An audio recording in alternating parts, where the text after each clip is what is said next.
नमस्कार, स्वागत है आप सभी का एवं उत्तर प्रदेश में। मैं हूं आपके साथ हर्षदा जोशी। अब खबरें विस्तार से। पूर्व प्रधानमंत्री चौधरी चरण सिंह की जयंती पर जगह जगह कार्यक्रमों का आयोजन हुआ। आपको बता दें कि इसी के तहत उत्तर प्रदेश के लखनऊ में सूबे के मुखिया सीएम योगी आदित्यनाथ ने पूर्व प्रधानमंत्री चौधरी चरण सिंह की प्रतिमा पर माल्यार्पण किया। तो वहीं इसके बाद सीएम योगी ने एफपीओ को दिए जाने वाले ट्रैक्टर्स को हरी झंडी दिखाकर रवाना किया। वहीं इसके बाद सीएम योगी ने एफपीओ के उत्पादों की प्रदर्शनी का शुभारंभ किया। तो वहीं कृषकों, कृषि उद्यमियों और कृषि वैज्ञानिकों के सम्मान समारोह में शिरकत की। कार्यक्रम में सीएम योगी ने पुरस्कार भी वितरित किए।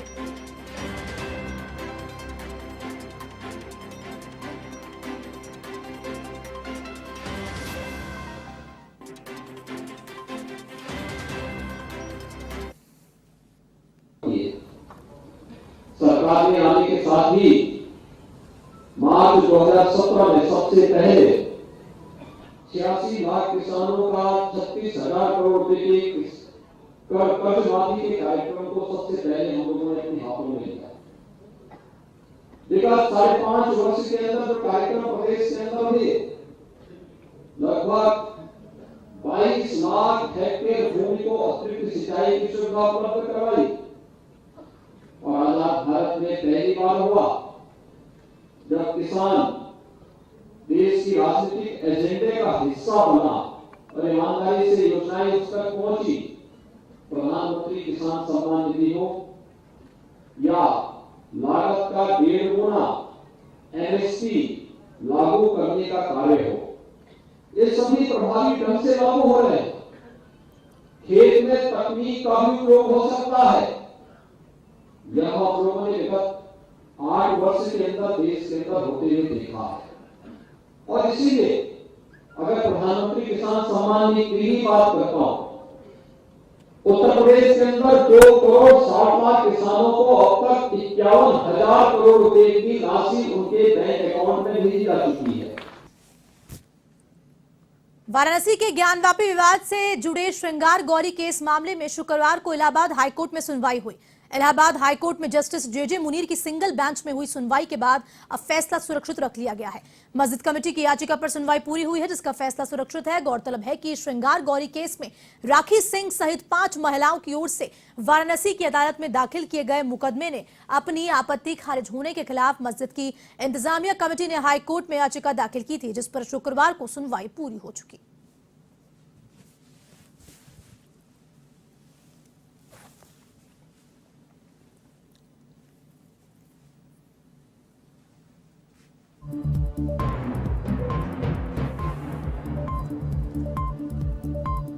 हाईकोर्ट में जज ने फैसला सुनाया है। श्रृंगार गौरी केस का ये पूरा मामला बताया जा रहा है। मुस्लिम कमेटी की याचिका पर सुनवाई हुई।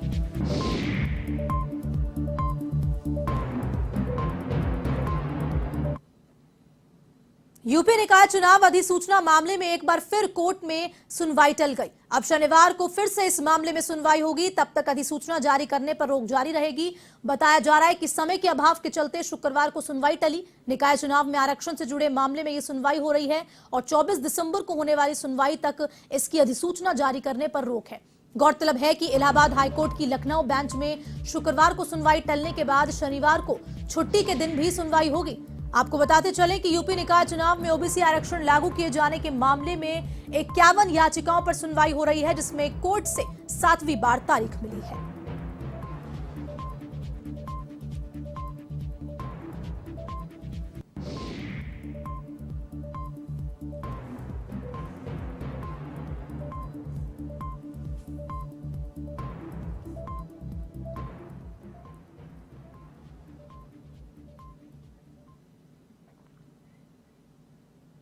माफिया मुख्तार अंसारी से जुड़े मनी लॉन्ड्रिंग मामले में शुक्रवार को इलाहाबाद हाईकोर्ट में सुनवाई की है।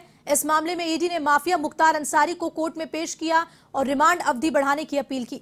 पेशी के दौरान कोर्ट ने अंसारी को 5 दिन के लिए और ईडी की रिमांड पर भेज दिया है, जिसके बाद अब अंसारी 28 दिसंबर तक ईडी की रिमांड पर रहेंगे।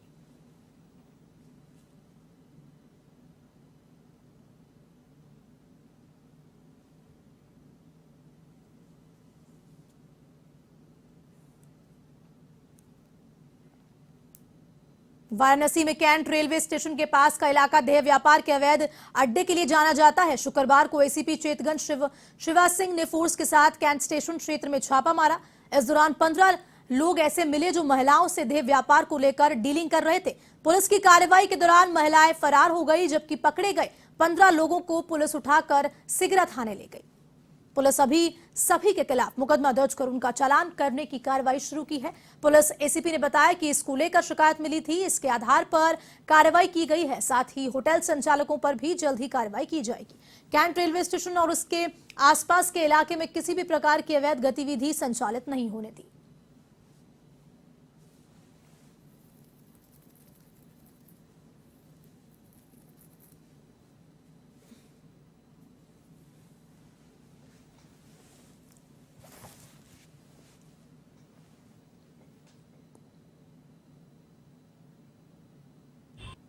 काफ़ी टाइम से ये सूचना आ रही थी कि स्टेशन के पास में जो कुछ लोग हैं वो वहाँ पे स्त्रियों के साथ में, महिलाओं के साथ में अनावश्यक कमेंट्स करना, अश्लील हरकतें, अश्लील शब्दों का प्रयोग करना।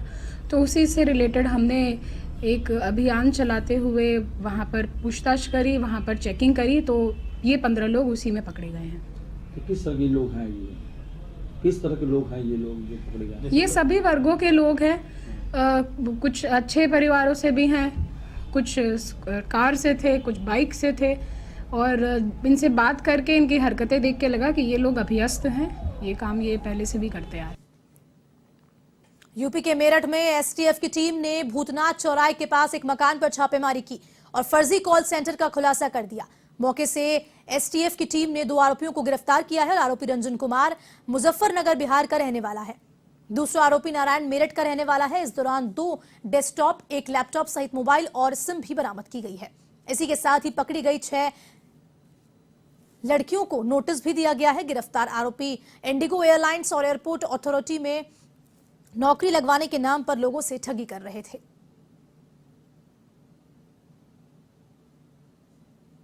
थाना मेडिकल क्षेत्र में मंगल पांडे नगर में आज एक कॉल सेंटर को पकड़ा गया है। एसटीएफ और थाना मेडिकल पुलिस की संयुक्त टीम के द्वारा यहाँ पे 3 लड़कों को गिरफ्तार किया गया है।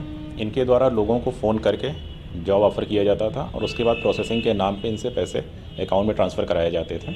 इस तरीके से इनके द्वारा अवैध रूप से फर्जी तरीके से जॉब का ऑफ़र देकर लोगों से पैसों की वसूली की जा रही थी। इनसे भी विस्तृत पूछताछ की जा रही है। थाना मेडिकल पर इस संबंध में अभियोग पंजीकरण की कार्रवाई भी प्रचलित है। ये काफ़ी लोगों को इन्होंने अब तक ठगी की हुई है। इस संबंध में थोड़ा जानकारी की जा रही है। डिटेल प्रेस नोट हम अलग। यूपी के लखनऊ में परिवहन मंत्री दयाशंकर सिंह ने मोरंग मुंडी का औचक निरीक्षण किया और मौके पर 28 गाड़ियों को सीज भी करवाया। साथ ही 46 वाहनों का चालान करवाया। परिवहन मंत्री ने मोरंग लदे ओवरलोड ट्रकों पर भी कार्रवाई की। अफसरों को बिना बताए परिवहन मंत्री मोरंग मंडी पहुंचे, जिससे मोरंग दलाल और ओवरलोड गाड़ी वाले ड्राइवर भागते हुए नजर आए। इस दौरान परिवहन मंत्री ने ओवरलोडिंग पर कार्रवाई के निर्देश दिए और साथ ही ट्रकों को फिटनेस और लाइसेंस जांच के निर्देश भी जारी किए।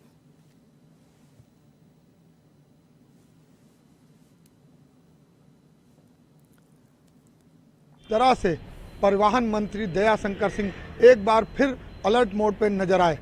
आपको बताते चले कि मोरंग मंडी पहुंचे और वहां पहुंचकर जो गाड़ियां थीं उन गाड़ियों का निरीक्षण किया। साथ साथ जिस तरीके से उन्होंने 28 गाड़ियां थीं उनको तत्काल ही सीज कर दिया और 46 गाड़ियों का चालान कर दिया। साथ उनका ये भी निर्देश रहा कि जो ओवरलोड मोरंग की गाड़ियां हैं उन पर पूरी तरह से कड़ा शिकंजा कसा जाए, उस पर ध्यान दिया जाए। साथ जितने भी लखनऊ की चुंगी रोड हैं, जितने भी, चाहे वो IMM हो, कामता रोड हो, बनतरा हो, जितनी भी चुंगियां हैं उन चुंगियों को निर्देश दिया, उन पर पूरी तरह से नज़र रखी जाए। जो ओवरलोड गाड़ियां हैं उन पर कहीं ना कहीं कड़ा शिकंजा कर रहा है। वीडियो जर्नलिस्ट सनोज शर्मा के साथ मैं जय त्रिपाठी, A1 TV लखनऊ। उत्तर प्रदेश को उत्तम प्रदेश बनाने के लिए सूबे के मुखिया सीएम योगी आदित्यनाथ हर संभव प्रयास कर रहे हैं। यहां निवेशकों को आमंत्रित कर फरवरी में भव्य कार्यक्रम आयोजित किया जा रहा है, जिसको लेकर कई बीजेपी के मंत्री और नेताओं ने विदेशों का दौरा किया है, जिसमें कैबिनेट मंत्री संजय निषाद ने भी विदेश में निवेशकों से मुलाकात कर उन्हें यूपी में इन्वेस्टमेंट करने के लिए आमंत्रित किया। इसी पर कैबिनेट मंत्री संजय निषाद से खास चर्चा की हमारे संवाददाता जय त्रिपाठी ने।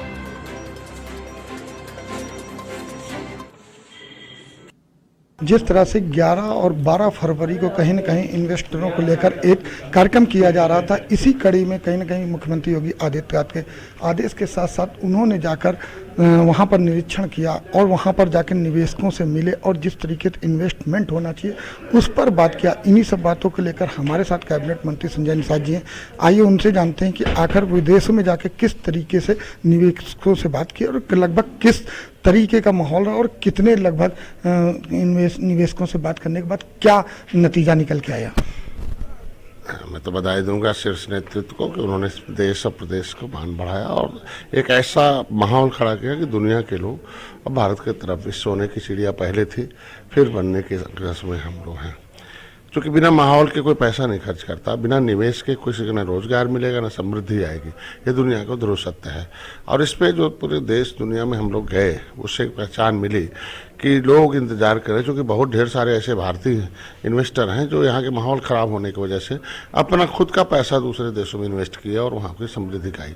तो आज के दिन में वो सारे लोग भारत से प्रेम करते हैं, वो सब लोग यहाँ आने को तैयार हैं।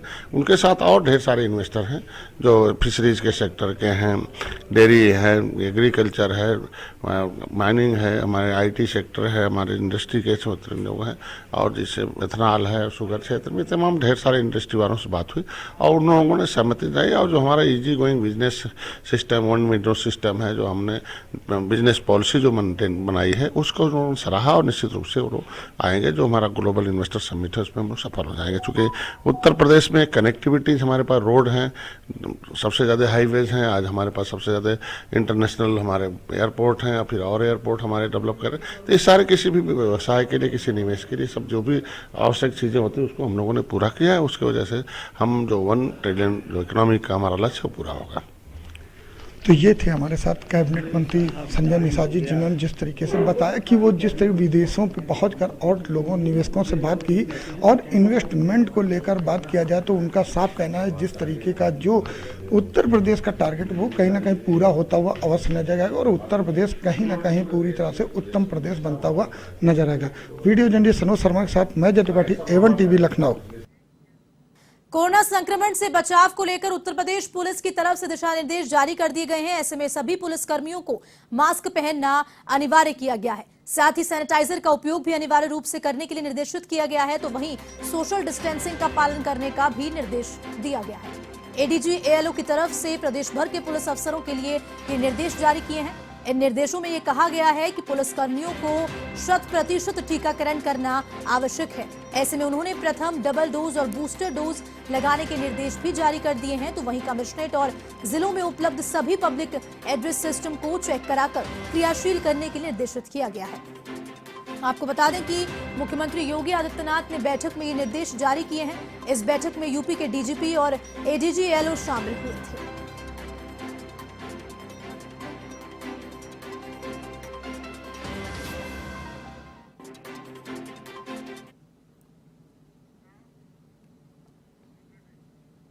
बुलंदशहर में कोरोना के नए वेरिएंट से लड़ने के लिए जिला प्रशासन और स्वास्थ्य विभाग पूरी तरह से मुस्तैद है। CMO डॉक्टर विनय सिंह ने बताया कि तैयारियों को जानकारी देते हुए कहा कि बुलंदशहर के 15 हॉस्पिटल्स में ऑक्सीजन प्लांट लगाए गए हैं, जिनमें से 14 प्राइवेट प्लांट हैं। वहीं पर्याप्त बेड व्यवस्था की गई है और साथ ही 4 L1 और L2 श्रेणी का कोविड हॉस्पिटल भी तैयार किया गया है।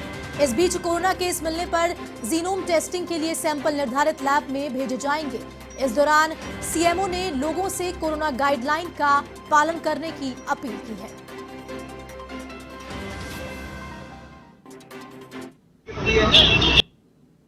हमारे जनपद में 14 सरकारी अस्पतालों में ऑक्सीजन प्लांट्स हैं और एक प्राइवेट हॉस्पिटल में भी ऑक्सीजन प्लांट है। जो हमारे जो कर्मचारी हैं उनको ऑक्सीजन प्लांट को ऑपरेट करने की प्रशिक्षण दिया गया है और वो उसको नियमित रूप से रोजाना चलाते हैं, उनकी फंक्शनैलिटी चेक करते हैं। सभी ऑक्सीजन प्लांट्स पे जनरेटर की भी व्यवस्था है कि अगर किसी वजह से बिजली की आपूर्ति नहीं होती है तो जनरेटर के द्वारा हम उनको चला सकते हैं। कोरोना के लिए हमने 5 डेडिकेटेड अस्पताल बना रखे हैं, जिनमें से कि एक L2 श्रेणी का है और 4 अस्पताल L1+ श्रेणी के हैं, जिसमें कि पर्याप्त मात्रा में हमारे पास बेड उपलब्ध है। पूर्व प्रधानमंत्री चौधरी चरण सिंह के 120वें जन्मदिवस पर प्रतापपुर के गजा गांव में रागनी कंपटीशन का आयोजन किया गया। जिसमें पहुंचे मुख्य अतिथि राकेश टिकैत ने चौधरी चरण सिंह की प्रतिमा पर पुष्प अर्पित किए और ये कहा कि जिस तरह किसानों का उत्पीड़न हो रहा है वह कतई बर्दाश्त नहीं किया जाएगा। किसानों को उनका हक दिलाने के लिए वे हर आंदोलन में हिस्सा लेंगे। तो वहीं उन्होंने मोइनुद्दीन शुगर मिल निर्माण पर भी सवाल खड़े किए। इस दौरान रागिनी के माध्यम से पूर्व प्रधानमंत्री चौधरी चरण सिंह और महेंद्र सिंह टिकैत के आंदोलन की प्रशंसा हुई। इस दौरान किसानों ने राकेश टिकैत को सिक्कों से भी तोला।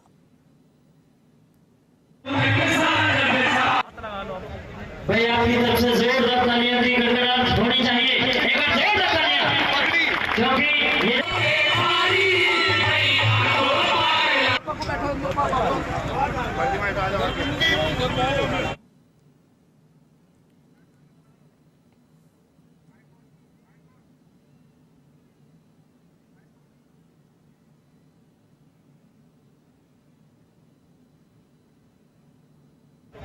भाई आपकी तरफ से जोरदार तालियां दी गड़गड़ाहट होनी।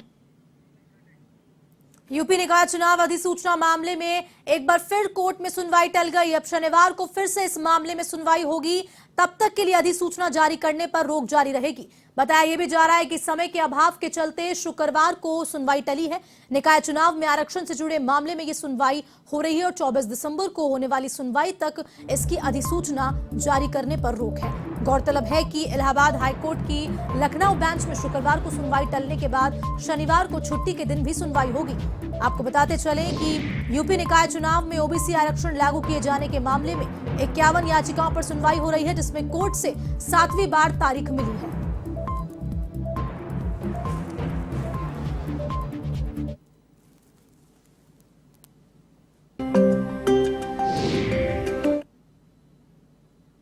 फिलहाल रोक बरकरार है। आज होने वाली सुनवाई फिर से टाल दी गई है।